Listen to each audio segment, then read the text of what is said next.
guide to the female anatomy for owners and users. Disclaimer. Please remember that the female body is a medical anomaly, which we cannot be expected to understand in its entirety. That's why we reduce it to parts.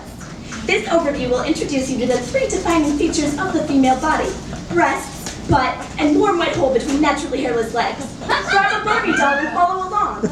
First, the most prominent, if they're doing it right, part of the female body, the breasts. In Latin, mama or mame. In English, boobs, knockers, jugs, tits, tatas, num-yums, yahoos, gazongas, and a whole list of other things that I can't say right now because my certain part of my female anatomy is malfunctioning. The breasts are an ideal surface for grabbing, groping, tweaking, twisting, ejaculating on, and nope, that's it.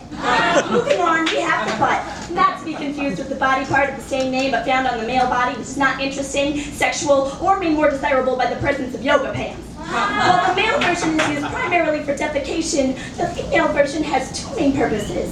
It can act as a receptacle for the male external sex organ, or it can play a role in a traditional heterosexual mating exercise in which the male smacks the female's bottom as she walks down the street, bends over to pick up a dropped item, or does any other everyday activity while minding her own goddamn business. This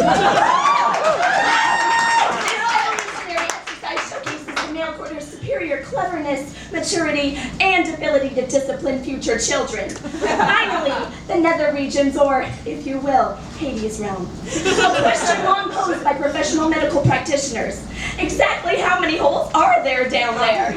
Unfortunately, modern science has no way of knowing for sure. Our best estimates currently reveal a range between 1 gaping cavern and several dozen small incisions similar to that of a shower head. Vagina, for example, is a mysterious geographic region, somehow spanning from immediately below the belly button to the aforementioned posterior. It is the ultimate endgame of every male everywhere ever to a social protocol that encourages young men to get some.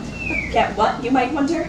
Well, so do we. Unfortunately, researchers have been unable to get a good look due to an overwhelming fungal odor emanating from the area, forcing them to probe it solely with their penises. Perhaps the vagina houses lost car keys, winning lottery tickets, or a long-forgotten fish market.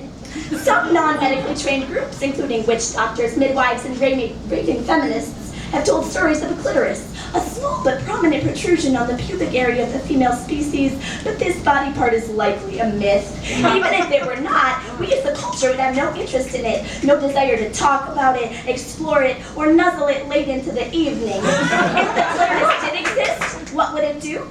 Well, if it's anything like the female breasts, buttocks, or brains, not a goddamn thing.